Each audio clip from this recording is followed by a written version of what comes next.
violent all of a sudden, yelling really loudly and hitting things. He's never done that before? Never in his life. He's always been a good boy. He must be in some awful company if he's acting this way. That's the most logical explanation. I take my eyes off of him for a moment when this happens. That's why I need you. Please. You must figure out what happened to my precious Curtis. I get you kids like to rebel against your parents, but our drugs aren't exactly the gotcha you think they are. It's not about that. I'm not trying to rebel. I need those mints. Why can't you simpletons understand? It's not like damaging your body. You really need to stop. Hey, you're already showing side effects, buddy. That outburst right there? Probably the mints making you irritable and prone to withdrawal. Like it or not, those things are having an impact on you. And they're only going to get worse the longer you're on it. Sounds to me like what you really wanted was to not let your folks down. You put in all the effort so they would finally acknowledge you. I don't know what to say. And while your son's busting his back to succeed, what support did he have? He had a mother that twisted her love and affection for her child into a leash, and a father acting only for his own self-righteousness, without ever stopping to look back at his family. Honestly, none of you ever did. You two don't know the first thing about taking care of a kid if you think this sad excuse for parenting's the best way to raise it.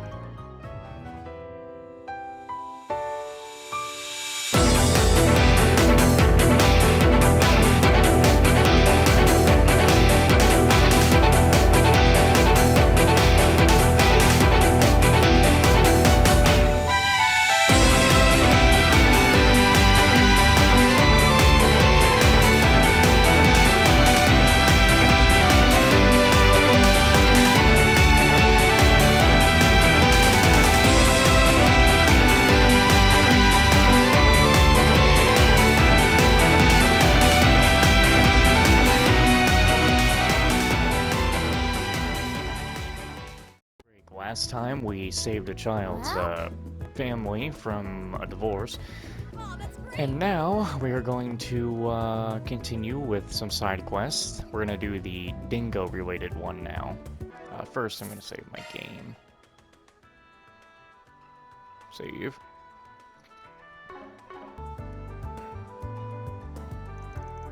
You really did come. Not that I didn't trust. Why am I giving him that kind of a... You really did come. Not that I didn't trust Dingo at all. The name's Van Arkwright. I take it you're Mel's editor-in-chief. That's me. Me and Dingo go back about 7 years. He told me a lot about you. Sounds like you were real busy over in Halcyon too. No clue what you're on about. I thought there would be no reports about us being involved with it. There won't be. The authorities are keeping it a secret. Dude's probably just saying that to get under our skin. Well, whatever. It's not getting an article, so I'm not interested. I called you here for one of those foreign SPGs of yours. Nothing more, nothing less. The gist of it is that I want you to help me look for Dingo's notebook. Oh? What's this about? You suspect he had a notebook containing information he'd gather as a reporter? Or more like, as an information dealer? Both, actually. I first heard about it a few weeks ago, just before he headed off to Cray. I could tell he was chasing a dangerous scoop of some kind. So I jokingly asked if he had a will ready yet. Oh. And look at us now. It didn't really occur to me, not even for a second, that this would happen to him just 4 days later. He laughed at the time and said one thing to me. The closet thing I have... The closest thing I have to a will is my notebook. I've left it with a trusted source, so if anything happens to me, send out a foreign SPG about it. Hey, wait a second. So, this is a third memento of his on top of the video and camera. We ain't got the notebook ourselves, though. Sorry if that's what you were hoping for. Oh, I never thought you did, but I suspect you're the only ones who can track it down. Dingo seemed to trust you more than anyone, so I suspect that's the way he wanted it to play out too. The authorities have got everything that happened in Cray down on lock, and Armada are dead and gone. So I can't imagine it have anything worth writing an article about in it to begin with, which means it's not worth my while hunting it down. but I can't just go and ignore his words about it. So here we are. I'll put up the money for you to find this thing. My last gift to him. So, what's it going to be, Spriggan? You gonna go find Dingo's notebook or not?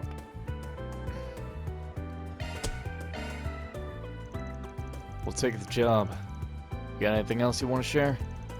Maybe you said something more about this trusted source of his, for example? I remember him telling me that there was nowhere near enough info to find that thing myself.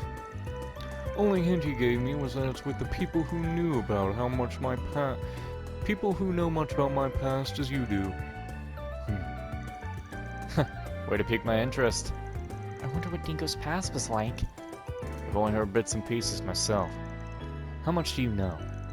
Even less than you do, I suspect. I know he used to live in Mesfordham before ending up in the capital 7 years ago. That's about it. Didn't Dantes act like he knew him? It's been some time since we last met, Dingo Brad. Though we did cross paths in Tharbad, albeit briefly. If we exclude that little encounter, I haven't seen you since your days as a mere informant in Messeldom. Yeah, and you were still Enrique's second in command back then. Saying the two of them knew each other at length beforehand would be a fair assumption. Alright, we'll see what we can dig up with that info then. Good luck. Anyway, my break's over. I've got to get back to work on finding scoops for the festival. I'll give you my number. Just give me a call if you do find it. I'll wire you the money if you do. It can be my way of honoring Dingo's death. Got it. We'll take it from here. So, what's the plan here? We don't exactly have a lead to go on. Only clue we have is that it's someone who knows much about Dingo, as much as that guy does. That rules out Jack and Bermati, and Van, obviously. Oh, and Ren, too. Yeah, an information dealer's probably out of the question here. And so is anyone with any connections as Ren does. And people like Nina and I know even less than the editor-in-chief does. Dingo was a very private person, and it went both ways. It honestly surprised me to see Gossip Magazine reporter being so considerate. That's just how Dingo was. Jack, Bermani, and I tried to not pry into his past either, mind you. But something must have happened between Dingo and Dantes all the while he was still in Mesford. He left the city after whatever that was, ending up in the capital and becoming a full reporter after that. Don't know any details, but I imagine we'll get out of this knowing a lot more than we came in with. We're gonna be unearthing what he tried to bury this whole time, all the burdens he carried by himself. Van? You don't look like you're about to back down, do you? No. A job's a job, and I'm nothing if I can't see this kind of shit through. But anyway, I can think of at least one person who fit the bill for this job. That also won't be a pain in the ass to meet with. Oh? She's not an information dealer, mind you, but she was close to Dingo. I can't be the only one who immediately thought of her. Oh! It does seem plausible that she might know something. Are we going to meet her then? Yeah, let's head on over to the Tyrell Times. Don't think a meeting with her will be all that hard to get as long as she's not in the office. I mean, out. Right. Oh, damn it! The bastard up and left us with the bill! Gotta be pretty sly if you're gonna be running the biggest gossip rag in the country. Well, it's the least we could do for him since he brought this to our attention.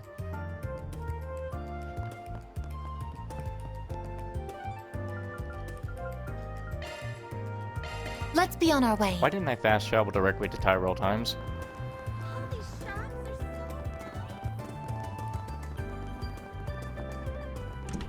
Well, I heard. Oh, hey guys! Good to see you again. Need something with the paper? Not this time. We came here to talk to you, Marielle. I'll give it to you straight. We're working on a 4 SPG involving Dingo and need your help. What? You are? What sort of request is it? Please, tell me. To put it simply... You talked to Mel's editor-in-chief, Mr. Cunning. Dingo told me about him before, but I've never had the chance to meet him in person. He said he wants you to find Dingo's notebook? That's right. Do you remember Dingo ever talking to you about that thing by any chance? Doesn't have to be anything discreet or explicit. I mean, direct or explicit. Anything you happen to remember him saying will help. Actually, we didn't just talk about it before. I've seen that notebook with my own eyes. Say what? How did that happen? I'm sure you've all noticed that when he was alive, I tended to barge in on him when he was trying to work and stuff. One day, while we were having lunch, I was asking for advice on how to interview people, and he was writing stuff in this black leather notebook. I asked him what it was since I was curious. He told me it's where he jots down his info, both for reporting work and info broker stuff. That definitely sounds like what we're after. If nothing else, at least we can now confirm that it is real. I got a little whiny and tried to get him to show me his notes, of course, but, well, he refused. When I got huffy about it, he kind of laughed and patted me on the head. I still remember exactly what he said. Who knows? Maybe you'll get a peek at them one of these days. Although if I play my cards right, you shouldn't have to. Well, he must have already been preparing for what would happen to him. If that's the way he was talking, then we can probably rule him out taking the notebook with him to Cray. The Cid already apparently swept through his place and couldn't find any real material of note that he left there either. He had to have even given it to someone else to hang on to, or stashed it somewhere for safekeeping. Which brings me to my next question. Can you think of anyone he would have left that notebook with? Or anyone who would know where it might be? Yeah, it's okay if you don't know anything definitive. Any leads you might have gotten would be great. And just to be clear, I don't mean other brokers like Bramati. I'm talking about some sorts of acquaintances that he had. Right, of course. Let me think. Based on what Mr. Cunning told you... Wait, could he have... You think of something? Maybe. I could be completely wrong, but I can't rule it out either. Basically, when Dingo was alive, he would sometimes cover, the adult industry for Meld magazine. He did? That's interesting. I guess that comes with being a tabloid reporter. What's the adult industry? Does every industry have adults in it? It's code for grown-up stuff. Certainly more grown-up than his wannabe protege here, that's for sure. Anyway, one time I confronted him about it. Did you really have to cover such sexual stuff in your articles? If readers demand it, it's our job as reporters to give them what they want. Plain and simple. Plus, it's a way to get information that can help shut down some of the nastier illegal places run by the Mafia. Okay, I guess that makes sense. Say, out of curiosity, do you ever visit those places yourself? Well, only when I need to for work. Lately, I've been too busy to go to any places like that myself, so I've had to lean on one of my old contacts a lot to get what I need. Not exactly ideal. My job is supposed to be to report on things I see myself, but it is what it is. Fair enough, I guess. You sure won't hear me complaining about you. Complaining about what? Nothing at all. Anyway, who's this contact you mentioned? Her? Well, she's a woman who operates underground. Runs a handful of outlets. Very talented, all things considered. She? Your contact is a woman? Yeah. Why does that matter? You've got to introduce me to her. It'll help me write better articles, yeah. Unfortunately, Dingo said it was too soon for me to be going to a place like that, and that was that. Looking back on it, there's only one part of town he could have meant when he said that she worked underground. Yeah, I think that one goes without saying. Not only that, I think I just know the woman he's talking about. Never would have guessed that those two had any history, but just goes to show it's a small world we live in. I certainly remember there being a business that fit the bill when we were down there.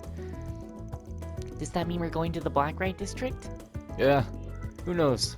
Who knows if we'll turn anything up when we're down there, but it's worth a shot.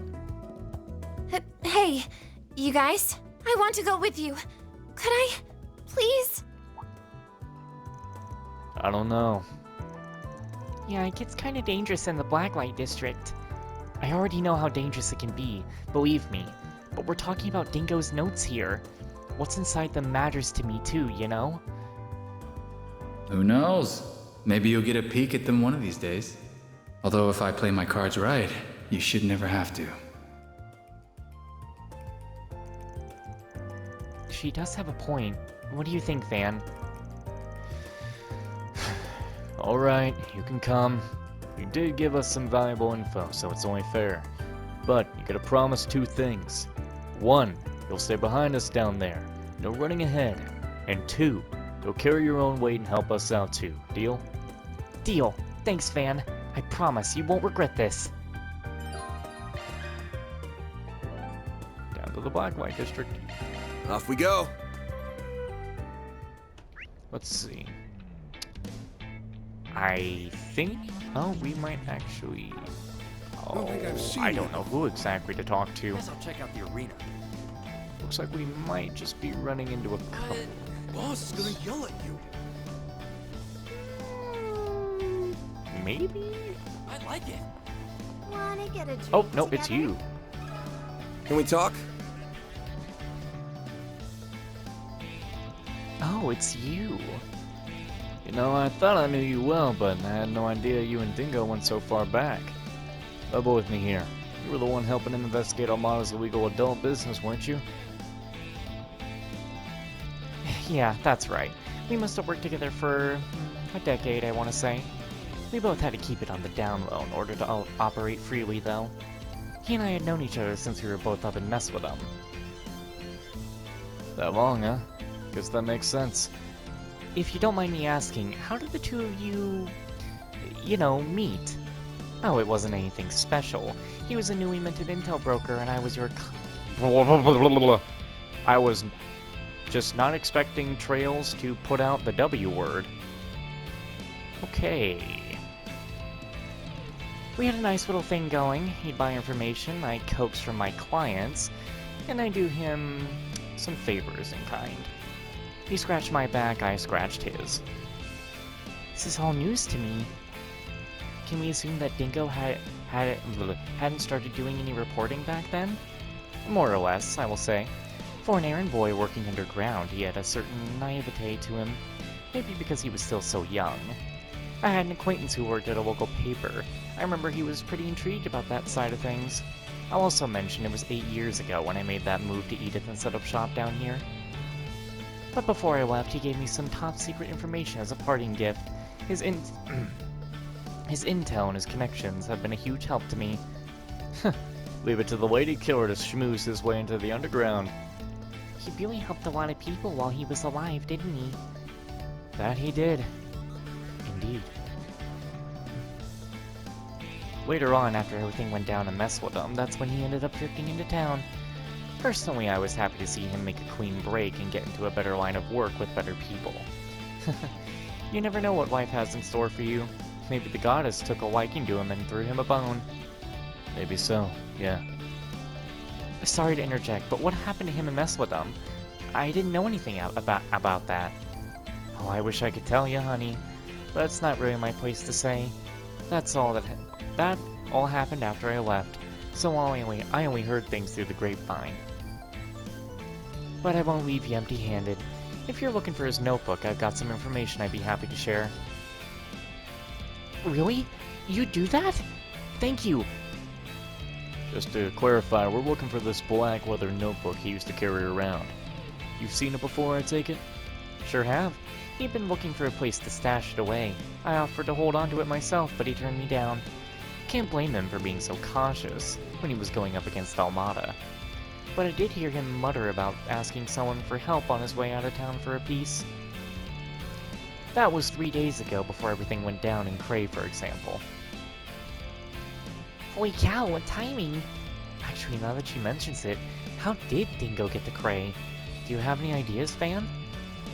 Yeah, he had this tiny-ass car, but he never drove it all that much. He was always paranoid of people following him. Usually he took a train or a bus when he had to go out to the sticks.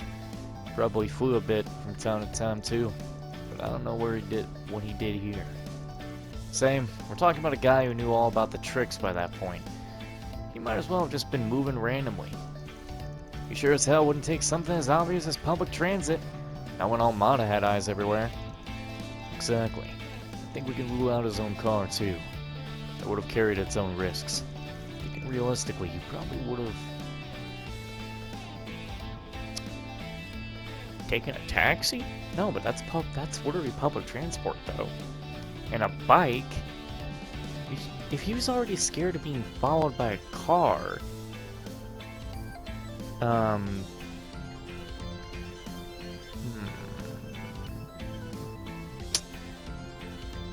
I don't... You could have hitchhiked... Oh, wait, hitchhiked on a truck. What? Well, to make sure I don't make the wrong answer, apparently no, taking a taxi is the correct choice. Wow. I didn't...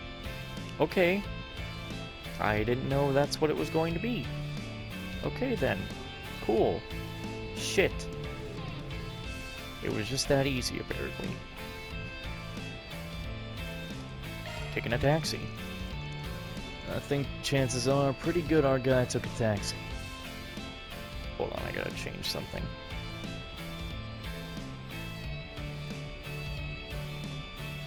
Oh, Jesus.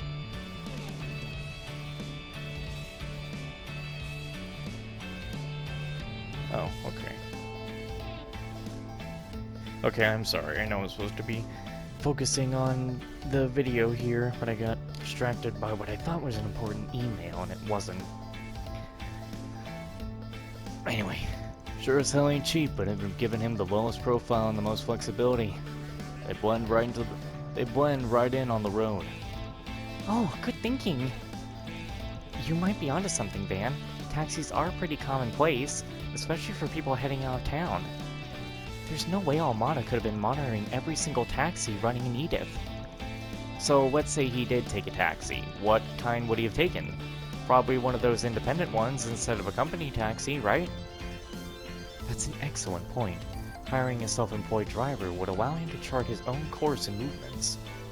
Sounds like you guys have your next lead. I have no idea who the driver could be, unfortunately. Maybe it was one of his friends. My guess is he had a driver he hired on the regular. Someone he could trust. That ring any bells for you, sweetheart? You know something? It does. I remember Dingo would sometimes hail a taxi to get me to a reporting site. He mostly took one that had this black... hold on. He always took this one that had this black and yellow checkered pattern around the bottom. The driver was an eccentric guy, too, from what I recall. That's really good info. Glad you were able to remember that. You said it. We'll have to look into that once we're done here. Anyway, thanks for the chat, mistress. I'll pay you back sometime. Thank you so much. You have no idea how grateful I am. Oh, don't mention it. I owe Dingo that much. That said, you can always repay me by coming back here to play, you know. Don't forget that. But yeah, Dingo would tell me stories about you two sometimes. The punk-ass Spriggan and the newbie reporter he had befriended.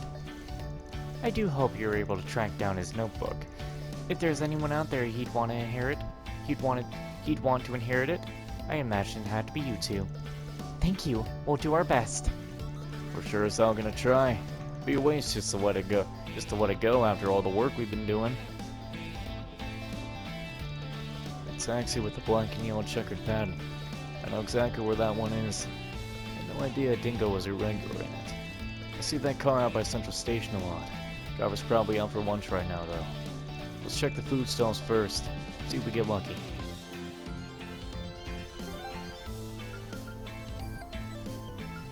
Station. Time to depart.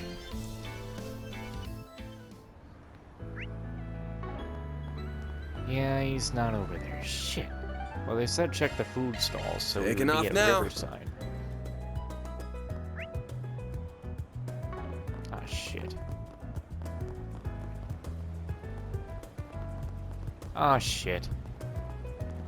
I don't know where he is. Oh, no.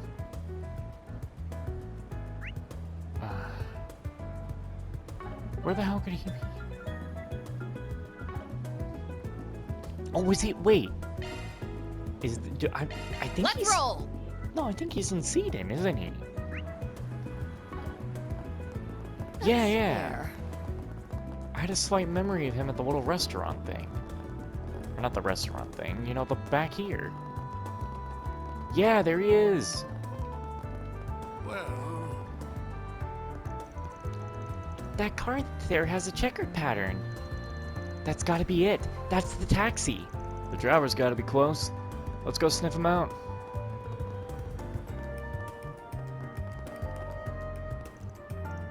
Wrong button. Can we talk? Oh, well, it isn't a big boy with a cute girl hugging his arm. Never thought you'd ask me about that name and notebook. Wonders never cease, huh?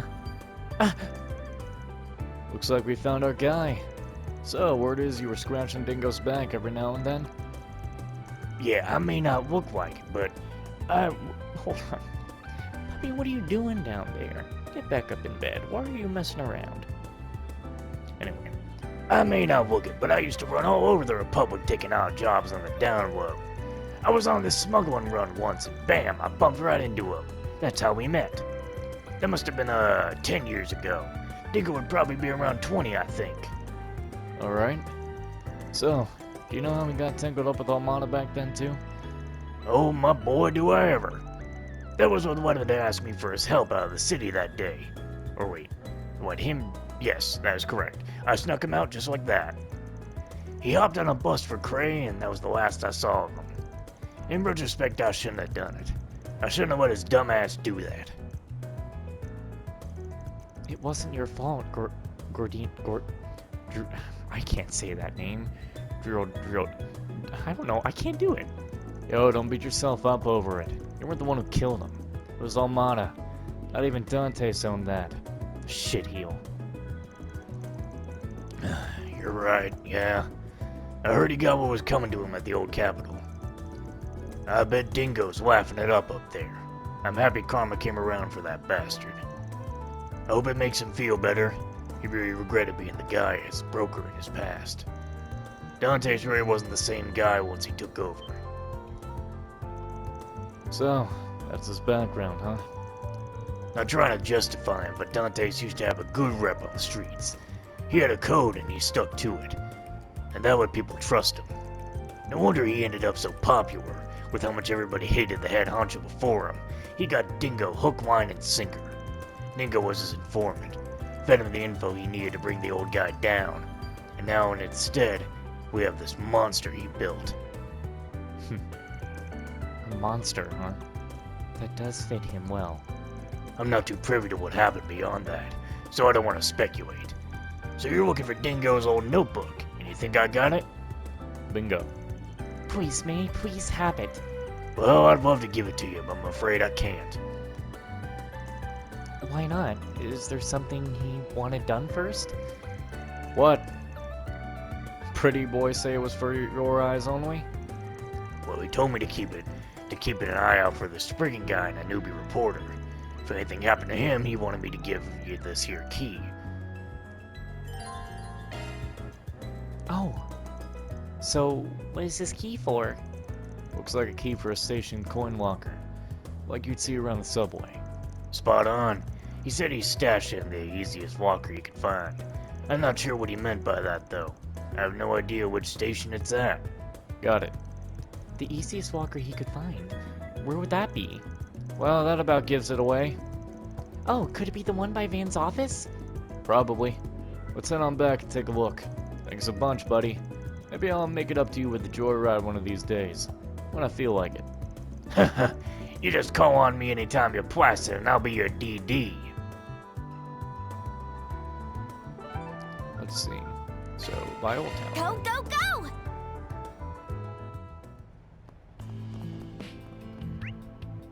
Yeah, over there.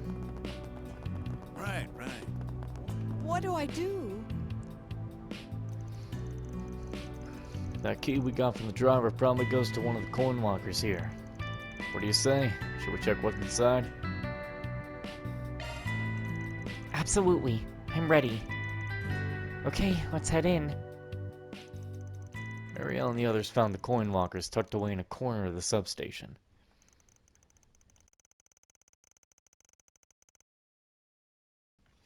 They located the one that corresponded with the key they held, finding a black leather notebook inside. The group then proceeded to move on to a quiet location in order to inspect the contents of the notebook. This is something, alright. I didn't get to talk to Dingo much, but I know for a fact that he was an outstanding man. Indeed, not just anyone could pursue Almada to the degree he did, without backup. It was probably his way of making amends for the role he played in Dante's rise to power. These notes mention how the previous boss's family was murdered too. Even they didn't get spared. That's horrible. Such a heavy burden for him to carry. But that wasn't his fault. He couldn't have known what would have happened. I can't imagine he felt like he could be in the public eye anymore after that. And that's why he took me under his wing. A good-for-nothing rookie. It appears he compiled quite a few notes about the ringleaders who we took down on Erosian as well. Yeah, let's take a look.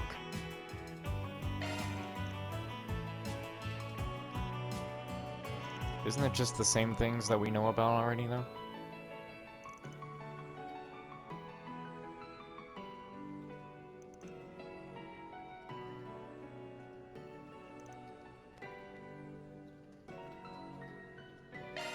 Ah, shit.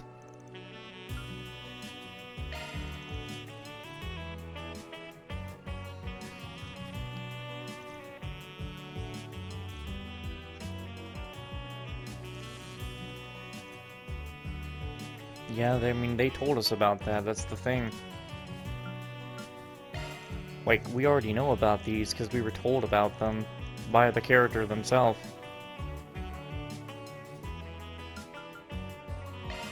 And we already know about him. Valkyrior's kind of the only one.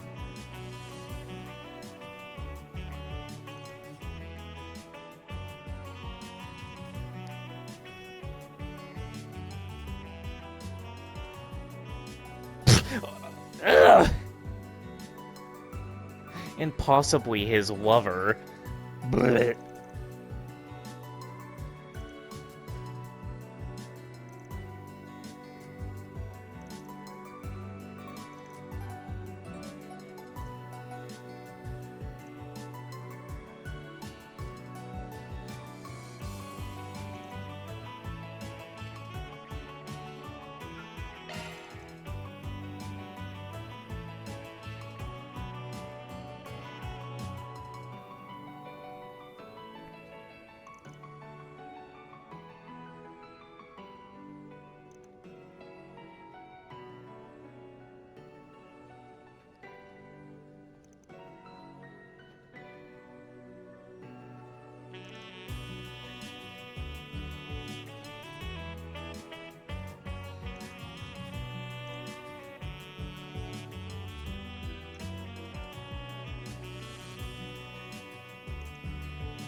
At this point, I've worked out how I'm going to get everything recorded, as well as how to leave these notes behind.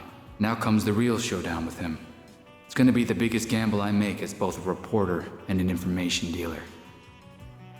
If, by some sheer miracle, I make it back in one piece, I'll absolutely be following up on those theories I've written about. I can already imagine the hell I'm in for with that dope of a Spriggan and that cub reporter. I really do worry about her. But you know what?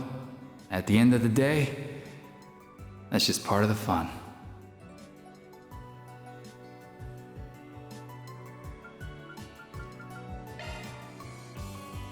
Dingo. Dingo! You dumbass. Who's the real dope between us, huh? This dude was totally nuts.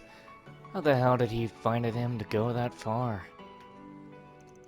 I can only imagine his love and care for others, spurring him on to gather this much information. He was both a clever and kind man.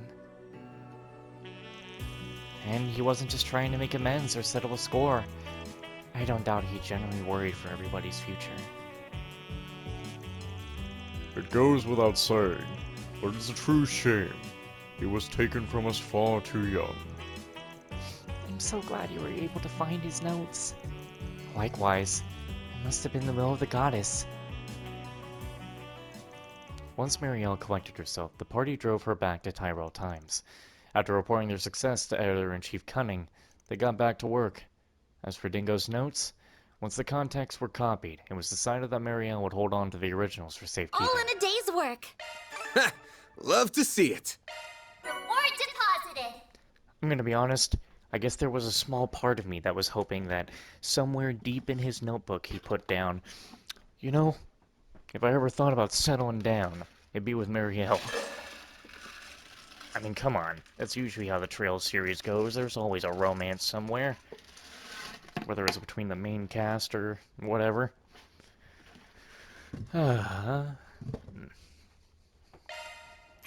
Anyway. Cause every night I will sing your life.